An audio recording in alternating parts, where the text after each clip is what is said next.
의원님들께서 청문회가 정책 질의의 장이 되어야 된다는 말씀 충분히 공감하고요. 저도 그렇게 준비를 엄청 했습니다. 그런데 언론을 통해서도 보도가 됐고 여러 가지 의혹이 신상 관련해서 제기가 되면 그 부분은 우리가 풀고 가야 됩니다. 그래서 자료를 제대로 좀 주십사. 그래서 자료 검토해서 소명이 되면 정책 질의에 집중을 하려고 했습니다. 근데 지금 이소영 의원님도 그러시고 아까 김남일 자료 검토 다 해보니 문제가 없다고 그러시는데 저희가 보기엔 아니거든요. 그래서 자료를 강하게 요청을 드린 거고 그거에 대한 요구사항이 접수가 안 되니 저희 간사도 이러저러한 사유 때문에 더 구체적인 자료가 필요하다고 얘기했을 뿐입니다. 그래서 의사 진행을 이 청문회가 제대로 정책 질의에 집중되려면 검증을 위해서 필요한 최소한의 자료는 제대로 좀 제출이 되도록 위원장님께서 좀 알겠습니다. 관리를 해주시고요. 야당 의원님께서도 저희들이 이걸 뭐 발목 잡게 한다는 식으로 싸잡아서 얘기하시는 거는 대단히 유감이라는 말씀으로 마치겠습니다. 네, 상호 간에 좀 지나치게 좀 뜨거워진 부분이 있어서 좀 차분해지셨으면 좋겠다는 말씀을 위원장 입장에서 좀 드릴 수밖에 없는 것 같고요. 자료 제출에 대해서는 제가 거듭 후보자님께 말씀드리겠습니다. 추가적인 자료 요청하시는 것들이 있습니다. 그래서 그런 자료들 좀 준비를 해주시고 제출하실 수 있는 범위 내에서 신속하게 제출해 주실 것을 다시 한번 말씀드립니다. 팻말 관련된 그 이수진 간사님의 문제제기가 있었는데 다른 상임위 이번에 청문회 진행된 거 봤더니 과방위 정도에서만 팻말을 사용하셨더라고요. 그런데 그때도 위원장이 그 팻말을 제거하지 않으면 일정을 진행하지 않겠다라고 해서 결국은 팻말 없이 진행된 것으로 알고 있습니다.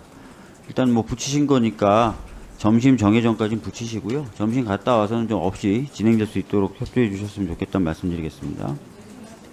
이소영 의원님 발언에 대한 사과 부분은 또 다른 또 사과 요구도 있고 하셔서 다시 한번 양당 간사님들께서 협의해 주실 것을 당부드리도록 하겠습니다. 자, 제발 질의를 좀 시작했으면 좋겠습니다. 자, 1차 질의 시간 7분이고요. 2차 질의 시간은 5분으로 하겠는데요. 혹시 1차 질의에 나는 5분 쓰겠다.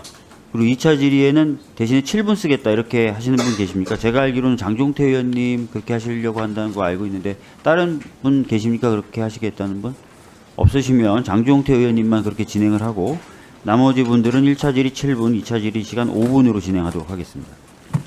그러면 순서에 따라 서명옥 의원님, 제가 엄청 존경하는데요. 질의하시겠습니다. 네, 위원장님 감사합니다. 서울 강남갑의 서명옥 의원입니다. 질의에 앞서 아쉽다는 말씀 먼저 드리고 시작하겠습니다. 후보자님. 저도 2015년 메르스와 2020년 코로나19 대유행 시기에 방역 현장 일선에서 활동한 동료 의료인으로서 팬데믹 시기 고생하신 우리 정은경 후보자 그동안 존경하는 마음이었습니다. 그러나 지금 후보자가 보여준 거짓 해명과 각종 의혹에 대한 소명 방식은 매우 실망스럽습니다. 특히 온 국민이 팬데믹의 공포에 사망자가 속출하던 시기에 방역을 진두지휘한 질병청장이 코로나19 수혜 주식에 투자했다는 사실은 정말 충격적이었습니다. 후보자님, 네. 배우자가 명의로 평창에 땅이 있으시죠? 네, 네, 현재 있습니다. 배우자 중심으로 가족이 농사를 지었으며 노동력이 부족할 때는 지인의 도움을 받았다고 하였습니다. PPT 띄워주세요. 네. 그런데 그 지인 A씨 부인의 말씀을 직접 들어보니 사실이 아니었습니다. 지인께서는 소유권만 바뀌었지 크게 달라진 상황은 없다라고 하였습니다. 농사를 지은 건 지인 A씨이고 후보자는 종종 가서 돕는 형태에 불과하였습니다. 실경작하지 않으면 실정법 위반인 거 아시죠, 후보님? 대한민국 헌법 제111조에는 경자유전이라는 원칙이 있습니다. 즉 농지는 경작하는 사람만 소유할 수 있다는 헌법 조항입니다. 지난 2008년 농지와 쌀 직불금 부정수급 문제가 사회적으로 큰 문제가 된 사실 알고 계시지요? 당시 복지부 차관도 직불금과 농지 부정사용 문제로 직을 사퇴하였습니다. 우리 후보자님도 당시 복지부에 계셨으니까 이 사실 잘 알고 계실 것입니다. 그렇죠? 네, 그 사실은 알고 있습니다. 부정수거 문제가 걱정되셨는지 후보자 가족은 해당 토지에 직불급 신청은 안 했다고 답변하였습니다. 실제 경작자인 지인 A씨가 2005년에 2008년까지 또 2012년에도 직불금을 수령해 갔습니다. PPT에 나오고 있습니다. 앞서 말씀드린 대로 2008년에 온 나라가 직불금 문제로 뜨들썩해진 후에 규정이 바뀌었습니다. 실경작자가 마을 이장에게 직접 가서 경작 여부를 확인받아야 직불금 수령이 가능해졌습니다. 결론은 공식적인 실경작자는 후보자 가족이 아니고 A씨임이 명백해졌습니다. 후보자님, 왜 거짓으로 답변하십니까? 실정법 위반, 답변은 나중에 부탁드릴게요. 실정법 위반이 확실해 보이는데 본인은 국무위원으로서 자격이 충분하다고 생각하십니까? 한간의 의혹대로 설마 평창 올림픽을 염두에 두고 땅 투기를 하신 건 아니라고 생각합니다. 후보자님, 지난 6월 20일 모 언론에서 후보자님의 장관 인사 낙마설을 보도했는데 기억하시지요? 당시 보도 제목이 코로나 사령관, 코로나 주식의 장관 후보에서 밀려라고 났습니다. 보도에 따르면 현재 알려진 창의 에탄올 이외에도 코로나19와 감염병 관련주에 투자를 하여서 대통령실에서 반발한 것으로 나옵니다. 이 내용 맞죠, 후보자님? 코로나19로 사망자가 속출하고 온 국민이 생명의 위협을 느끼면서 고통받고 있을 때 방역을 진두지휘한 질병청장이 뒤로는 관련 주식으로 돈벌이를 했다는 의혹, 실망감을 넘어 저는 배신감마저 느껴집니다. 이런 의혹이 억울하시다면 코로나19 유행 시기에 후보자 가족의 주식 거래 내역을 당당하게 내놓고 국민들의 의혹을 해소해드려야 마땅하지 않겠습니까? 뭐가 캥겨서 자료 제출 거부하고 계십니까? 현재까지도 보유 중인 문제의 창의 에탄올 2020년, 그러니까 우리 코로나 유행 시기죠. 손소독제 사업에 진출하였습니다. 배우자가 코로나 시기에 해당 주식을 추가 매입하였습니다. 과연 이게 용납이 되겠습니까? 후보자는 질병관리청으로 승격된 2021년에는 해당 주식에 대해서 직무 관련 이해충돌 심사를 받지 않았습니다. 지금 시점이라도 심사 청구를 하시거나 주식을 처분하실 계획은 없으십니까? 답변 나중에 해주세요. 이 외에도 마스크회사 F10EA 주식을 가지고 있다가 2018년에 처분하였는데 이 또한 2019년 상장 폐지 전에 사전 정보를 알고 처분했다는 의혹을 지울 수가 없습니다. 후보자님, 시젠이란 회사 잘 알고 계시죠? 코로나19 진단키트 관련 회사로 이른바 정원경 테마주 중 하나입니다. 후보자가 질병관리청장으로 방역에 앞장설 때 속된 말로 대박난 회사입니다. 2019년 주가가 7,262원에서 2022년 8월 코로나 시기에 무려 16만 1,926원으로 23배가 뛰었습니다. 후보자 가족이 이런 코로나 수혜주 단타 매매를 통해서 이득을 취했을지 누가 알겠습니까?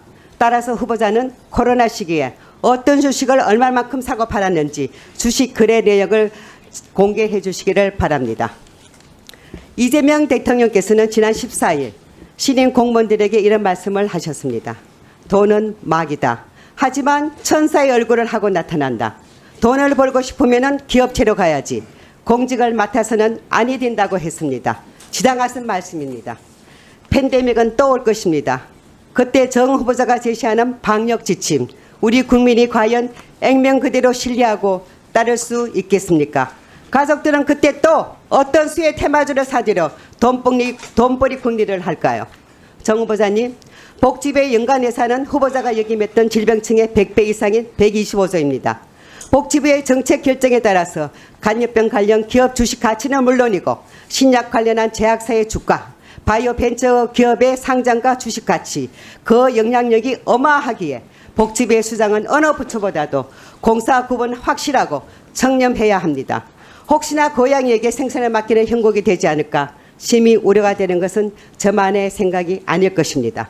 이런 우려와 의혹을 소명하기 위해서는 자료 제출은 거부하시고 청문회 하루만 넘기면 된다는 식의 버티기와 거짓말로 뭉개고 있습니다. 당당하게 소명하지 못할 것이라면 더 이상 국민 생명을 볼모로 잡지 마시고 스스로 결치를 후보자님 답변 답변 드려도 좀 될까요? 주시죠. 네, 서명호 의원님 말씀 잘 들었습니다. 너무 많은 질문을 주셔서 제가 메모를 했는데 몇 가지 좀 먼저 간단하게 말씀을 드리겠습니다. 자료 제출 관련해서는 주식 거래 내역은 2016년 이후 자료를 제출해 드렸고 또 한지아 의원님 말씀하신 그 배당 내역도 거기에 포함이 돼서 제출이 되었습니다. 다만 이제 증권 거래를 하는 계좌가 더 있느냐라고 말씀을 주셔서 제가 알기로는 키움증권 이외에는 없다라고 알고 있습니다. 네, 그래서 제가 지금 배우자한테 확인을 하고 있는데 배우자가 계속 근무 중이어서 연락이 안 되고 있습니다. 바로 확인하는 대로 오늘 제출을 바로 하겠습니다. 그래서 자료 제출은 그렇게 하고 FTN에 대한 거는 그게 라움으로 변경됐다라는 말씀을 미리 거기다 줄을 좀 달아서 설명을 드렸어야 되는데 그거를 못한 점은 송구하다는 말씀드리고 그리고 세부 매수부터 매도까지의 세부 자료는 작성해서 모두 제출해 드렸습니다. 그래서 남아 있는 거는 증권 계좌가 더 있느냐라는 건데 그 부분은 신속하게 확인해서 말씀드리도록 하겠습니다. 농지법 관련해서는 저희 남편이 80년대 후반기에 봉평에서 공중보건 의사를 하면서 알게 된 지인하고 그 지인 가족과 30년간 농사를 같이 지었습니다. 물론 이제 상황에 따라서 많이 갈 수도 있었고 적게 갈 수도 있었지만 최대한 농사를 같이 짓고 친환경 농사나 아니면 영농하는 그런 걸 지향했다는 말씀을 드리고요. 네, 그래서 네, 그래서 이제 강원도는 보통 4월에서 10월에 농사를 하게 되는데요. 저희가 2019년까지는 논농사를 그 선생님 댁하고 같이 지었고 밭농사와 또 요즘은 최근에는 나무 묘목으로 농사를 짓고 있다라는 말씀드리고 저희 가족만으로도 노동력이 어렵고 주요하게 농작업을 해야 되는 모내기나 모판 작업 같은 경우는 배우자의 친구들이 같이 가서 많이 진행을 했다는 말씀을 드리고요. 그리고 그게 이제 그것도 부족할 경우에는 결국은 그 현지에 계시는 그 공동 경작하셨던 분과 또 그분이 또 이웃에게 도움을 요청해서 농사를 지었다라는 말씀을 좀 드리겠습니다. 근데 이제 그거는 여러 가지 말씀을 하셨는데 아마 그런 부분이 주로 보도가 됐다라고 생각하고요. 그분은 저희 가족하고 거의 30년간 같은 가족으로 같이 살아서 중요한 작업들은 같이 진행을 했다라는. 네, 가족이라고는. 네, 그리고 예, 그래서 이제 네, 농사는 이제 부족함이 있다라고 보실 수 있겠지만 저희가 가족들이 최선을 다해서 지었다는. 서명호 의원님. 네. 네, 일단 답변을 드리고 또 질문 주시면 또 성실하게 답변을 드리겠습니다.